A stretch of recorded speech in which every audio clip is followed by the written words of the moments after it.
মানুষ তাদের ভোটাধিকার রয়েছে, তারা ভোট দেবে, তাদের ভোটার লিস্টে নাম থাকবে, এটাই আমাদের কনসেপ্ট। যারা ওদের দুটো পলিটিক্যাল পার্টি দুরকম কথাবার্তা বলছে, সেই জন্য ওরা আরো বেশি বিদ্যান। আমাদের কারোর উন্নতি দেখলে কেউ যদি উঠতে থাকে তাকে টেনে নেওয়া হচ্ছে। আমার মনে হয় বিজেপির একটা কোনো লোক টাইপের এজেন্ডা রয়েছে, যেটা ওরা প্রকাশ করছে না। ইউনিফর্ম গাইডলাইন ওরা দিয়েছে, সেই গাইডলাইনটা অত্যন্ত বিভ্রান্তিকর। জানি না ভবিষ্যতে আর কোন জনজাতিকে ওরা বাদ দেওয়ার প্রচেষ্টা করবেন। একটা আতঙ্কের পরিবেশ তো বটেই। কমিশনের আরো সতর্কতা অবলম্বন করা উচিত ছিল, আর একটু সময় নিয়ে এটা করা উচিত ছিল।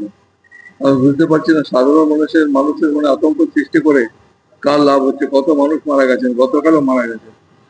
এই ধরনের ঘটনা অত্যন্ত নিন্দনীয়, এবং আমি তো বলবো এখন ওদের চিন্তা ভাবনা করা উচিত এসআইআর নিয়ে কিভাবে সাধারণ মানুষের মনে আস্থা স্থাপন করে এটা করা যেতে পারে।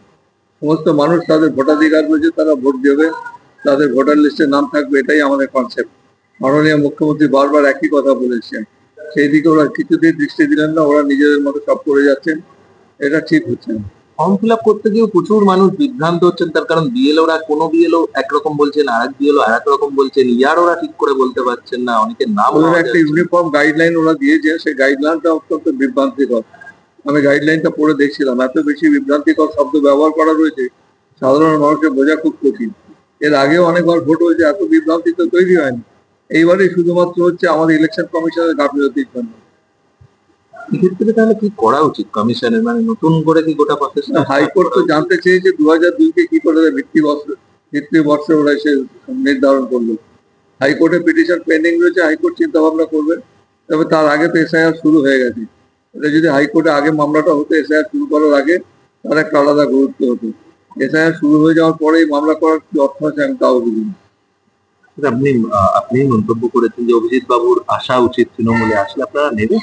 ওই তো অভিজিৎ বাবু যদি চান যে আমাদের রাজ্যের উন্নয়ন, শুধুমাত্র তৃণমূল কংগ্রেসকে ডিসলজ করা কোনো পার্টির লক্ষ্য হতে পারে না।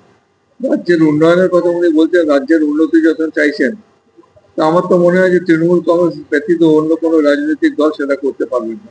সেই হিসেবে আমার মনে হয় উনি যদি সত্যিকারের আগ্রহী হন পশ্চিমবঙ্গের উন্নয়নের জন্য, পশ্চিমবঙ্গকে এগিয়ে নিয়ে যাওয়ার জন্য, তাহলে ওনার তৃণমূল কংগ্রেস সাজাতে উচিত।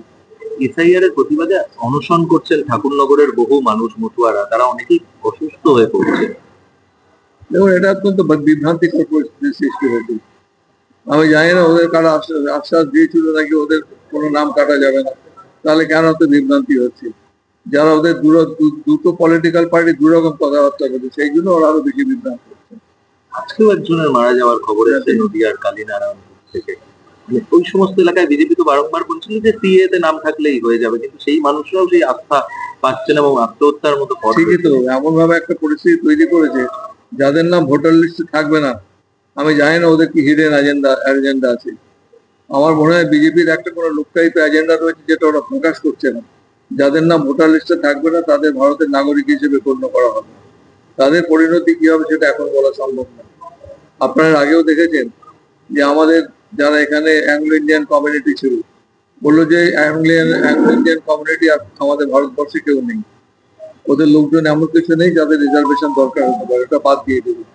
কিন্তু আমাদের এখনো দক্ষিণাঞ্চলে, বিশেষ করে আমাদের অন্যান্য রাজ্যে, দক্ষিণের রাজ্যে অনেক অ্যাংলো ইন্ডিয়ান রয়েছেন। এবং আমি লোকসভা স্পিকারকে একই প্রশ্ন করেছিলাম, উনিও স্বীকার করে যে প্রচুর অ্যাংলো ইন্ডিয়ান রয়েছেন। আমি জানি না ভবিষ্যতে আর কোন জনজাতিকে ওরা বাদ দেওয়ার প্রচেষ্টা করবেন। একটা আতঙ্কের পরিবেশ তো বটেই। মুখ্যমন্ত্রীকে জাপানের বিশ্ববিদ্যালয় ইয়োকোহামা সাম্মানিক ডিলিট দিচ্ছে, কিভাবে? ঠিকই তো, উনি পাওয়ার যোগ্য তো, ঠিকই করেছেন। ওরা এটা অনেক বিচার বিবেচনা করে ওনাকে দিচ্ছেন। বিরোধীদের তরফ থেকে একটা নানা অপপ্রচার, মানে মুখ্যমন্ত্রী কিছু করলেই সেটা নিয়ে এখন সামাজিক মাধ্যমে ট্রোল করা হয়। এটা আমাদের কারোর উন্নতি দেখলে কেউ যদি উঠতে থাকে তাকে টেনে নামানোর চেষ্টা, এসব করে কিছু হবে। আরো ভালো ভালো খবর দেখতে সাবস্ক্রাইব করুন বাংলা হান্টের ইউটিউব চ্যানেল। বাংলা হান্টের আরো খবর দেখতে নজর রাখুন। বাংলা খবর মানেই বাংলা হান্ট।